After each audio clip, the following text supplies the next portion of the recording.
Today we will be talking about 60-day rollovers, rules, mistakes, and waivers.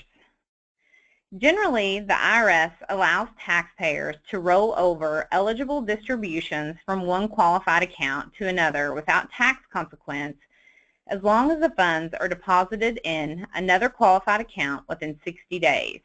While this rule sounds easy enough, taxpayers often run into situations that keep them from completing a valid rollover in a timely manner. Today we are going to talk about some instances where taxpayers failed to complete valid rollovers and sought waiver of the 60-day period from the IRS. Some of these taxpayers were granted waivers while others were denied.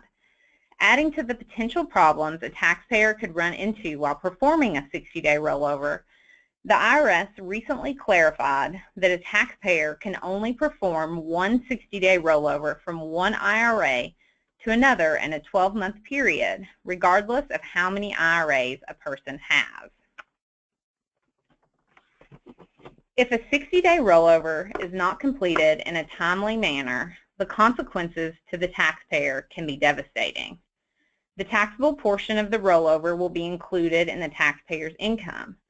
For most people rolling over traditional pre-tax retirement accounts, that means the whole distribution will be included in the taxpayer's taxable income for the year, often resulting in large and unwanted tax bills.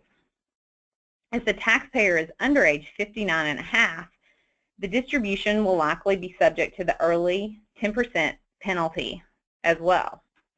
If the amount is actually rolled over and is ineligible for rollover, the ineligible amounts will be considered excess contributions and subject to the excess contribution penalty.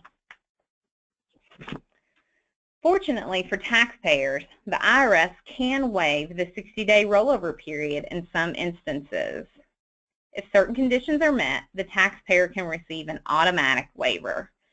If the requirements for the automatic waiver are not met, the taxpayer can request a waiver via a private letter ruling.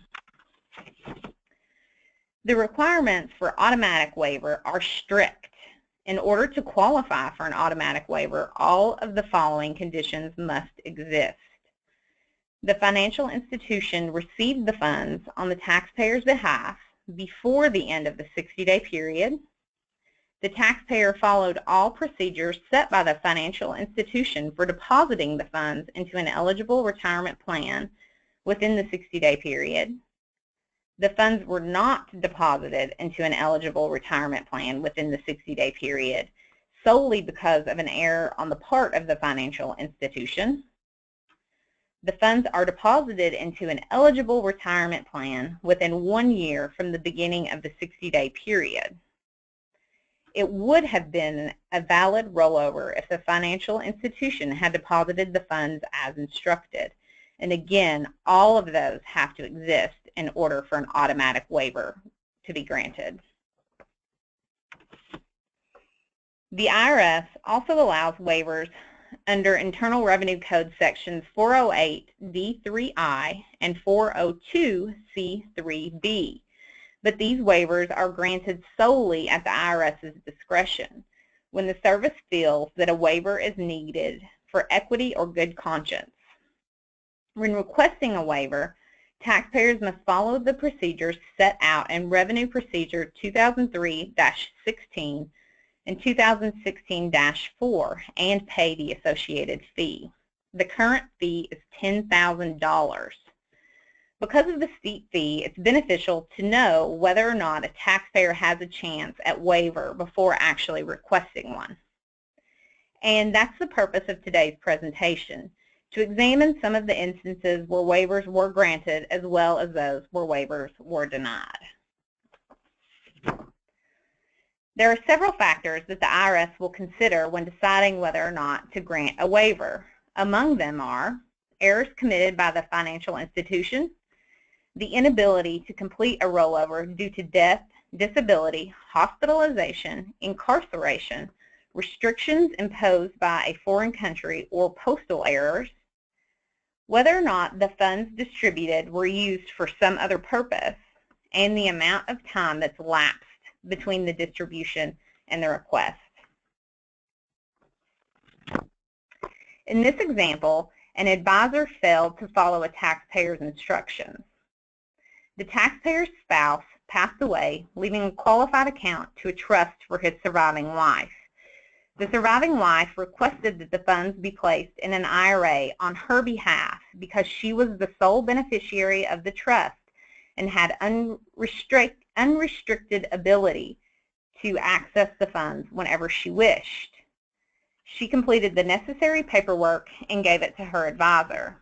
The advisor then deposited the funds into a non-IRA account. The mistake was discovered almost a year later when the taxpayer and her daughter were reviewing her finances. She requested waiver and was granted a waiver because if the advisor had followed her instructions, a valid rollover would have been completed. Whether the advisor's mistake was pure oversight or because he didn't understand his client's options is unknown. But what is clear is that this created a very expensive headache for the taxpayer. In this example, this is an example of a taxpayer following bad advice, but relief was granted anyways. The taxpayers in this case retired and rolled their retirement accounts into an IRA. Their financial planner then told them that their funds would not receive the same kinds of creditor protection in an IRA that they would have in their old employer accounts and suggested that they move the funds back into their employer plans. The taxpayers took checks to their old employer plan administrator and asked that they be redeposited. After the 60-day period had lapsed, the plan administrator informed the taxpayers that because they were no longer employed there or plan participants, they were not eligible to roll the funds back into the plan. The IRS granted waiver because the taxpayers followed the advice of their financial planner and CPA, and the plan administrator delayed in informing them that they were not allowed to redeposit their funds in their employer plan. This PLR is an example of a waiver granted due to health conditions. An elderly taxpayer had an IRA at a local bank.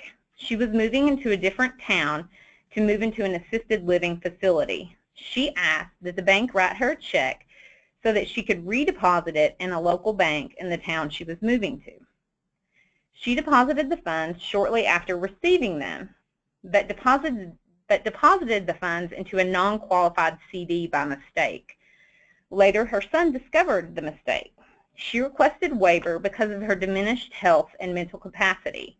Her doctor also wrote a letter on her behalf explaining that because of her health issues, advanced age, and medications, she was unable to manage her own financial affairs.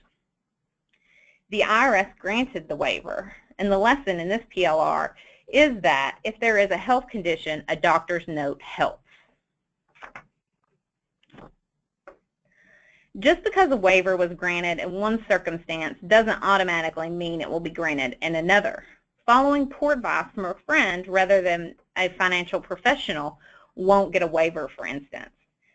Waivers are often denied when they are requested because of tax shock or because a short-term loan backfires.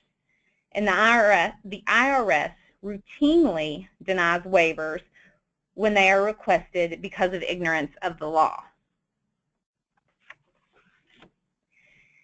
This PLR is an example of a denial of waiver. In this example, a recently divorced taxpayer took funds from her IRA to pay her attorney fees and court costs at her attorney's suggestion. When it came time to do her taxes, she realized that the distribution was taxable. She requested waiver because she followed the advice of her attorney and didn't understand the tax consequences of the distribution. The IRS denied her request for waiver because she had never intended to roll the funds over to begin with.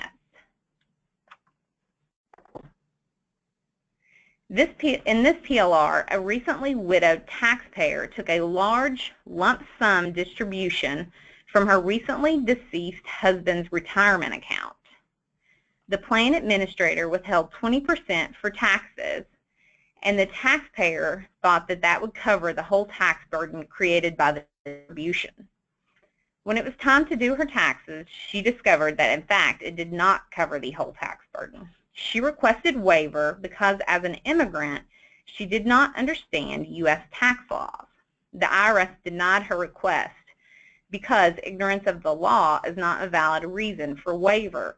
And again, the IRS noted that the taxpayer never intended to roll the funds over. This final PLR is an example of a short-term loan backfire. The taxpayer's mother was ailing and needed a new house that was handicap accessible. The taxpayer took a distribution from his account to help his mother purchase a new home. The mother and the taxpayer had been assured by the bank that after the purchase of the home, she could receive a reverse mortgage on the property and use the funds to reimburse the taxpayer in a timely manner. The bank, however, delayed in granting the reverse mortgage, and the taxpayer missed the deadline. The IRS denied the waiver even though the events were beyond the taxpayer's control.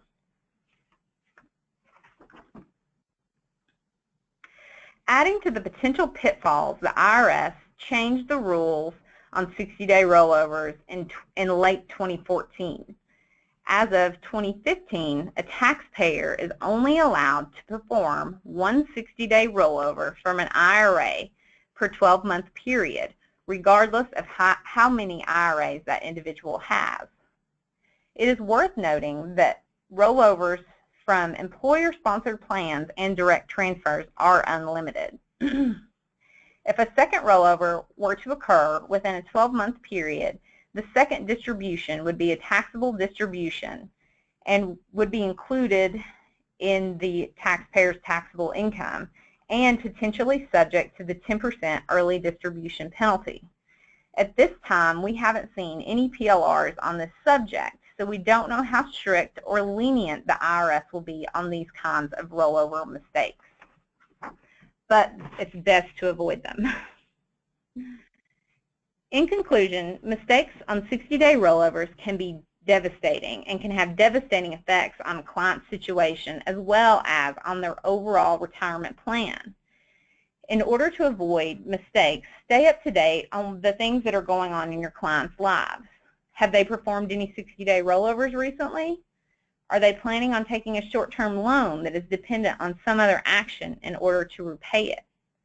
Do they understand the tax consequences if they fail to redeposit the funds within the 60-day time period? If the answer to the first few questions is yes, a 60-day rollover may not be in your client's best interest. To learn more about these PLRs and others, check out this month's edition of Life Live. Thanks for joining us. Thank you, Jennifer, and thank you everybody for joining us today. As a reminder, if you'd like to receive supporting materials like Life Live, feel welcome to email us at asktheexpert@advancedunderwriting.com. You may also email questions related to today's webinar. Finally, for more information about the services that Advanced Underwriting Consultants offer, including phone consultation and the newsletter licensing, feel welcome to contact me at 615-224-1291. Thanks again and best wishes for continued success.